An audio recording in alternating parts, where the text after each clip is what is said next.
আমার শ্বশুর প্রত্যেকদিন রাতে পাকা পেঁপের শরবত করে আমার ঘরের ভিতরে নিয়ে আসতো এবং নিজের হাতে আমাকে খুব ভালোবেসে পাকা পেঁপের শরবত খাইয়ে দিত। এবং আমিও রোজ রাতে খুব ভালোবেসে শ্বশুরের হাত থেকে পাকা পেঁপের শরবত খেতাম। তারপর প্রত্যেকদিন সকালে উঠে দেখি আমার চুলগুলো কিন্তু এলোমেলো হয়ে থাকতো, এমনকি জামা কাপড়ও এলোমেলো হয়ে থাকতো এবং আমি ঠিকঠাকভাবে হাঁটতেও পারতাম না। আমার তলপেটে কিন্তু ব্যথাও থাকতো। তারপর অনেক পরে বুঝতে পেরেছিলাম যে আমার ওই রকম অবস্থা শ্বশুরের হাতের সেই পাকা পেঁপের শরবত খেয়েই হতো। আসলে আমার শ্বশুরবাড়িতে সবাই কিন্তু নিজের কর্মক্ষেত্রে নিযুক্ত ছিল। যেমন আমার শাশুড়ি একজন সোশ্যাল ওয়ার্কার ছিল এবং আমার বর ও শ্বশুরমশাই উকিল ছিল। সেই রকম আমিও একটা বেসরকারি স্কুলের শিক্ষিকা ছিলাম। বিয়ের পরেও কিন্তু আমি চাকরি করছিলাম। আমার বিয়ে তো বাড়ি থেকেই ঠিকঠাক হয়েছিল। আমার বাবা মা ভালো পরিবার দেখে আমার বিয়ে অরিন্দমের সঙ্গেই দিয়েছিল। আমার বরের নাম কিন্তু অরিন্দম। অরিন্দম তার বাড়ির একমাত্র ছেলে ছিল এবং তারা যেহেতু সবাই কর্মক্ষেত্রে নিযুক্ত ছিল এবং তারা খুব শিক্ষিত ও খুব ধনী ছিল, তাই আমার বাবা আমার জন্য সেই পরিবারটাই বেছে নিয়েছিল। তারপর বিয়ের পর আমি যখন শ্বশুরবাড়ি যাই, তখন তো নতুন নতুন সব কিছুই ঠিক ছিল।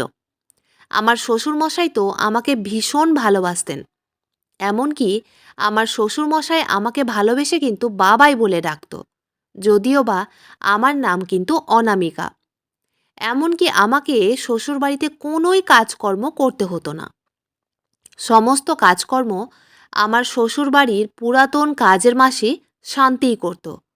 এবং শান্তিকে আমি প্রথম থেকে কিন্তু মাসি বলেই ডাকতাম, যেহেতু আমার বড় তাকে মাসি বলেই ডাকতো। আমি তো সকালে উঠে তৈরি হয়ে খাওয়া দাওয়া করে স্কুলের জন্য বেরিয়ে পড়তাম এবং আমার বর ও শ্বশুরমশাই তারা দুজনেও একসঙ্গে বের হয়ে যেত। ওদিকে আমার শাশুড়ির যখন মিটিং থাকতো, তখন উনিও বাড়ি থেকে কিন্তু বেরিয়ে পড়তেন। তখন আমাদের পুরো বাড়িটাই শান্তি মাসি সামলাতো।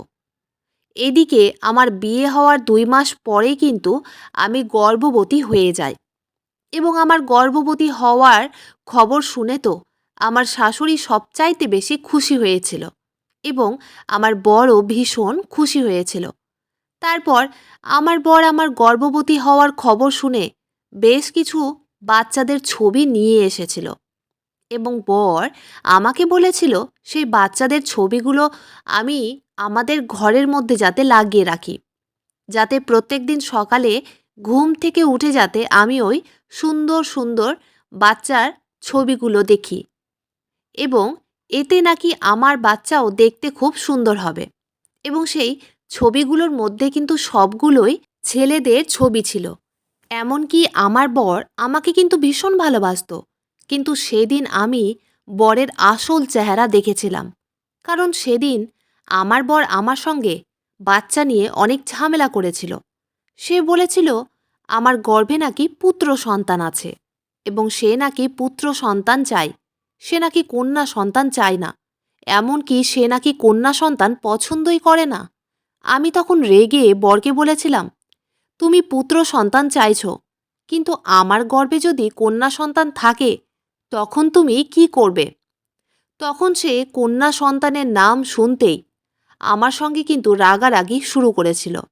সেদিন আমি বরের কথা শুনে খুব আশ্চর্য হয়েছিলাম যে একজন এত শিক্ষিত মানুষ কিভাবে এই ধরনের নোংরা চিন্তাধারা নিজের মনের মধ্যে রাখতে পারে। সেদিন আমাদের দুজনের মাঝখানে যা ঝামেলা হয়েছিল, আমি সেই সব কথা কিন্তু আমার শাশুড়ি মাকে ও শ্বশুর মশাইকে বলেছিলাম। কারণ আমার বরের এই রূপটা আমি কিন্তু প্রথমবার দেখেছিলাম এবং সেদিন থেকে তো আমার বর একটাই জেদ লাগিয়ে বসেছিল যে আমাকে নাকি পুত্র সন্তান জন্ম দিতে হবে এবং আমার গর্ভে যদি কন্যা সন্তান থাকে তাহলে সেটা নাকি গর্ভনিরোধ করতে হবে। এবং সেদিনের পর থেকেই আমার ও বরের মাঝের সম্পর্ক কিন্তু খারাপ হতে শুরু হয়েছিল। কারণ আমার মনের মধ্যে কখনোই এই চিন্তাভাবনাটা ছিলই না যে আমি কন্যা সন্তান নয়, একজন পুত্র সন্তানের মা হব। এমনকি আমি তো কন্যা সন্তান পছন্দ করতাম এবং আমি নিজেও এটাই চেয়েছিলাম যে আমার যাতে একটা কন্যা সন্তান হয়। তারপর আমার বর অরিন্দম আমার সঙ্গে অনেক জোর জবরদস্তি করেছিল এটা দেখার জন্য যে আমার গর্ভে কন্যা সন্তান আছে না পুত্র সন্তান আছে। কিন্তু আমি এটার জন্য প্রস্তুত ছিলাম না।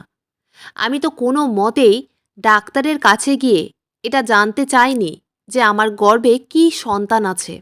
কারণ আমি তো এটাই ভেবেছিলাম যে এটা আমার প্রথম বাচ্চা এবং প্রথমবার যাই বাচ্চা হোক না কেন সেটাতেই আমি খুশি। সেটাই আমার কাছে অমূল্য রত্ন।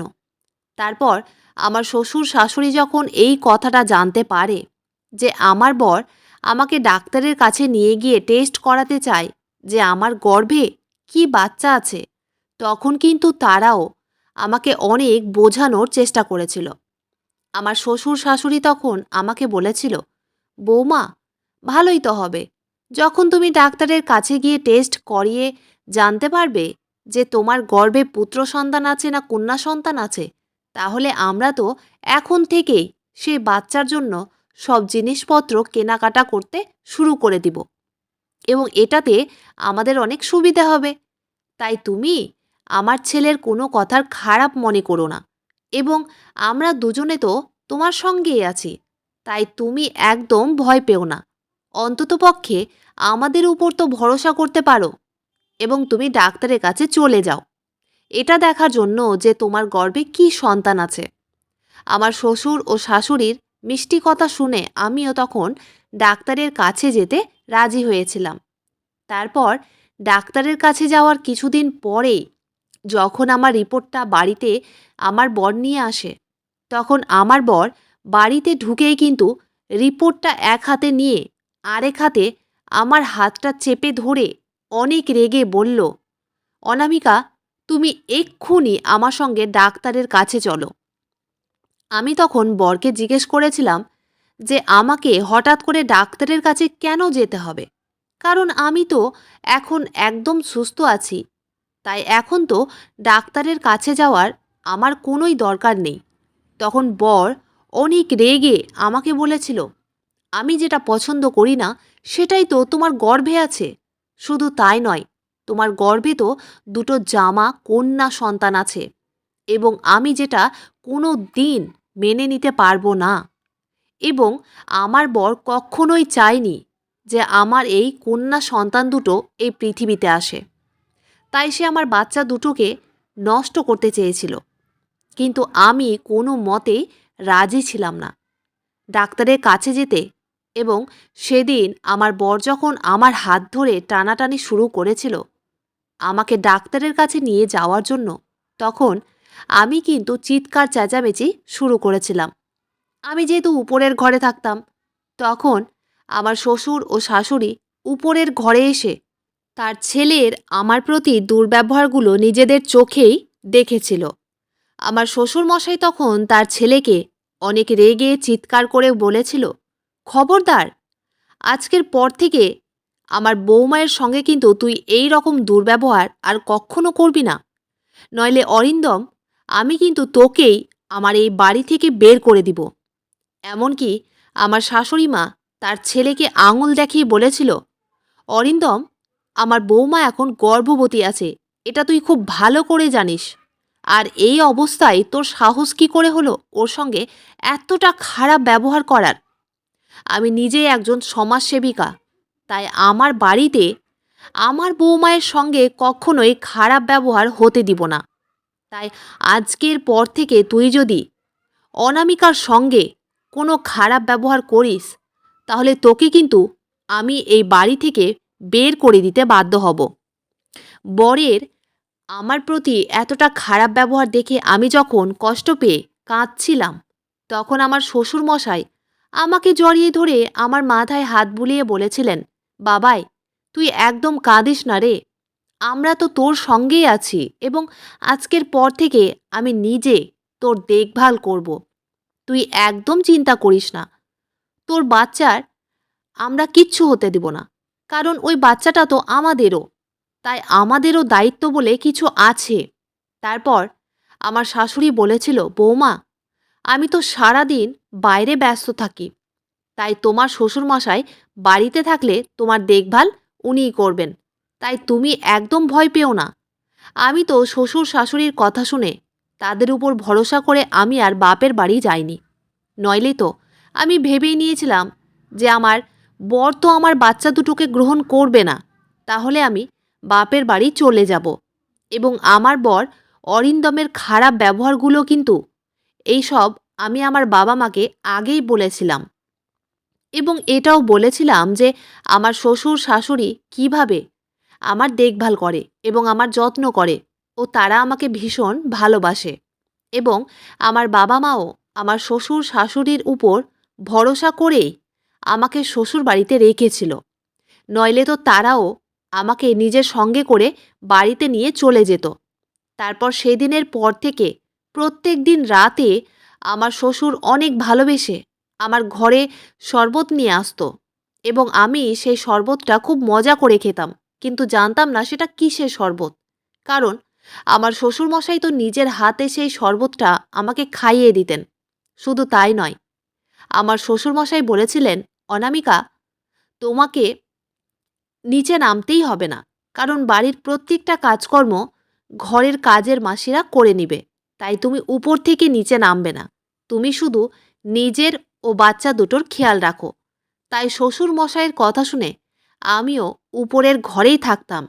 যা প্রয়োজন হতো শান্তি মাসিকে ডেকে বলতাম।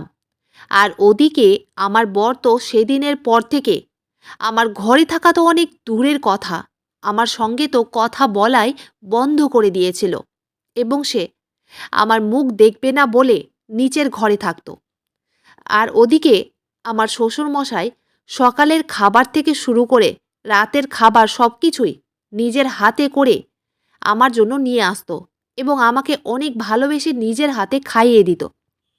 এইভাবে প্রায় এক সপ্তাহ চলার পরে জানি না কেন রাতের বেলা আমার শ্বশুরের হাত থেকে জুস খাওয়ার পরে সকালবেলা কিন্তু আমার খুব শরীর খারাপ করত, এবং এইভাবে প্রায় 10 দিন কেটে যাওয়ার পরে আমি যখন আমার শাশুড়িকে এই কথাটা বলি যে আমার শ্বশুরমশাই আমাকে রাত্রিবেলা যেই জুসটা দেন, সেই জুসটা খাওয়ার পরেই হয়তো আমার শরীর খারাপ করে, এবং আমার শ্বশুরমশাই আমাকে এতটাই ভালোবেসে জুসটা খাওয়াতো যে আমি আর না বলতে পারতাম না। শাশুড়িমা তখন আমাকে বলেছিল, বৌমা, এই কিছুদিন তো আমি মিটিংয়ে অনেক বেশি ব্যস্ত ছিলাম, তাই এবার থেকে তোমার খাওয়া দাওয়ার দায়িত্ব আমার হাতে থাকবে। তাই তুমি একদম চিন্তা করো না। দরকার পড়লে আমি তোমাকে ডাক্তারের কাছে নিয়ে যাব। পরের দিন সকালবেলা আমি যখন নিজের ঘরে বসেছিলাম, তখন উপর থেকে কিন্তু আমার শ্বশুর ও শাশুড়ির হঠাৎ করে চিৎকারের আওয়াজ শুনতে পাচ্ছিলাম। তারা দুজনে তো একটা পেঁপে নিয়ে ঝামেলা করছিল। আমি তো কিছুই বুঝতে পারছিলাম না হঠাৎ করে আমার শ্বশুরমশাই এবং শাশুড়ির মধ্যে কেন এত ঝামেলা শুরু হয়েছিল। তারপর কিছুক্ষণ পরে আমার শাশুড়ি তাড়াতাড়ি উপরে আমার ঘরে এসে দরজাটাকে বন্ধ করে দিয়ে আমার হাত ধরে বিছানায় বসিয়ে দিয়ে আমাকে বলেছিল, অনামিকা, তুমি তাড়াতাড়ি তোমার বাবা মাকে ফোন করে এখানে ডাকো। আমি তখন অনেক বেশি ঘাবড়ে গিয়ে আমার শাশুড়ি মায়ের হাত ধরে বলেছিলাম, মা, আমার ভীষণ ভয় লাগছে। আপনার ও বাবার মাঝে কী নিয়ে ঝামেলা হয়েছে? আমাকে সম্পূর্ণ কথাটা বলেন।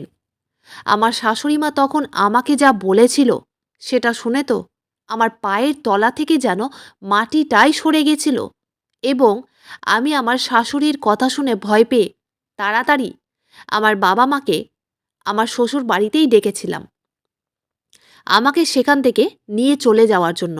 তারপর আমার শাশুড়ি মা বলেছিল, অনামিকা, তোমার শ্বশুরমশাই প্রত্যেক দিন রাতে তোমাকে পাকা পেঁপের শরবত খাওয়াতো, ওই জন্যই তোমার শরীর খারাপ করত, এবং পাকা পেঁপের শরবত তোমাকে কেন খাওয়ায় সেটা তুমি নিশ্চয়ই বুঝতে পেরেছ।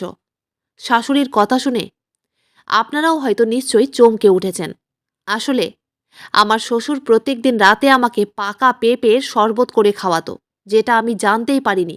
শুধু তাই নয়, সকাল থেকে রাত পর্যন্ত প্রত্যেকটা খাবারের মধ্যেই উনি পেঁপের কিছুটা অংশ রাখতেন এবং আমার শ্বশুরমশাই কেন আমাকে পেঁপের শরবত খাওয়াতো এটা হয়তো আপনারা নিশ্চয়ই বুঝতে পেরেছেন। আসলে আমার শ্বশুরমশাই নিজের ছেলের সঙ্গেই মিশেছিল, যেটা আমি ও আমার শাশুড়ি মা জানতাম না। এবং আমি তো ভাবতেই পারিনি যে আমার শাশুড়ি আমার এতটা সাহায্য করবে। এবং শ্বশুরের ব্যাপারে সব কিছু জেনে তো আমার পায়ের তলা থেকে যেন মাটিটাই সরে গেছিল। কারণ আমার শাশুড়ি নিজের চোখে দেখে ফেলেছিল যে আমার শ্বশুর কিভাবে নিজের হাতে পাকা পেঁপের শরবত করছিল আমার জন্য। এবং আমার শাশুড়ি সব কিছু জানতে পেরে আমার শ্বশুরকে বাধা দেওয়ার চেষ্টা করেছিল। তারপর সেদিন আমার বাবা মা যখন আমাকে সেখান থেকে নিয়ে যায়, সেদিনই কিন্তু আমার শ্বশুরবাড়ি থেকে সব সম্পর্ক ছিন্ন বিচ্ছিন্ন হয়ে গেছিল। কারণ আমার শ্বশুর ও আমার বর বলেই দিয়েছিল ওই বাড়িতে থাকলে নাকি আমাকে আমার গর্ভের বাচ্চাগুলো নষ্ট করতে হবে, যেটা আমি কোনো দিনই করতাম না। কারণ প্রত্যেকটা মেয়েরা জানে তাদের গর্ভে যখন একটা বাচ্চা আসে সেটার অনুভূতি ও আনন্দ কতটা, এবং কোনো মেয়ে বা মা চাইবে না তার গর্ভের প্রথম বাচ্চাকে ক্ষতি করতে। তাই আমিও তাদের সঙ্গে সব সম্পর্ক নষ্ট করে দিয়ে আমার বাবা মায়ের সঙ্গে বাপের বাড়ি চলে গেছিলাম। কারণ আমি বুঝে গেছিলাম শ্বশুরবাড়িতে থাকলেই কিন্তু আমার শ্বশুরমশাই ও আমার বর মিলে কোনো না কোনো বাহানায় আমার বাচ্চাদের ক্ষতি করে দিতে পারে। তারপর আমি যখন বাবা মায়ের সঙ্গে বাড়ি ফিরে চলে এসেছিলাম, তার ৭ মাস পরেই কিন্তু আমি দুটো ফুটফুটে কন্যা সন্তানদের জন্ম দিয়েছিলাম। এবং এই ঘটনাটা ঘটতে কিন্তু আজ ১ বছর হয়ে গেছে। আমার মেয়ে দুটো ১ বছরের হয়ে গেছে। কিন্তু আমার শ্বশুরমশাই ও আমার বর এখন পর্যন্ত আমার মেয়েদের মুখও দেখেনি। কিন্তু আমার শাশুড়ি প্রত্যেক মাসে আমার মেয়েদের সঙ্গে দেখা করতে আসেন। আমার বাবা মা তো বলেই দিয়েছে যে ওই বাড়িতে আমাকে আর কখনোই পাঠাবেন না এবং তারা নিজের নাতনিদের খরচ তুলে নিতে পারবে। আসলে আমার শ্বশুরমশাই ও আমার বর যেহেতু উকিল ছিল, তাই তারা পুলিশের ভয়ে আমার সঙ্গে খুব চালাকি করে অন্যায় করার চেষ্টা করেছিল। কারণ তারা খুব ভালো করেই জানতো যে তারা যদি সরাসরি আমার সঙ্গে অন্যায় করত, তাহলে আমি নিশ্চয়ই পুলিশের কাছে চলে যেতাম। তাই আমার শ্বশুর চালাকি করে তার ছেলের সঙ্গে দিয়ে আমাকে নিজের মিথ্যে ভালোবাসার জালে ফাঁসিয়ে আমার মেয়ে দুটোর ক্ষতি করতে চেয়েছিল। এখন আমি শুধু বেঁচে আছি আমার মেয়ে দুটোর মুখ দেখে। তারা দুজনে যখন আমাকে মা বলে ডাকে, তখন আমার সব দুঃখ কষ্টগুলো দূর হয়ে যায়। এবং চাই না আমি ওই রকম পরিবারের লোকেদের সঙ্গে থাকতে যারা মেয়েদেরকে তুচ্ছ মনে করে ও খুব নিচু মনে করে। তার থেকে ভালো আমি সারাটা জীবন আমার দুটো মেয়েকে নিয়ে কাটিয়ে দিব। বন্ধুরা, আজকের গল্পটি এখানেই শেষ করছি। গল্পতে কোনো ভুল ত্রুটি থাকলে ক্ষমা করে দিবেন। গল্পটি ভালো লাগলে অবশ্যই লাইক, শেয়ার, সাবস্ক্রাইব করতে ভুলবেন না। ধন্যবাদ।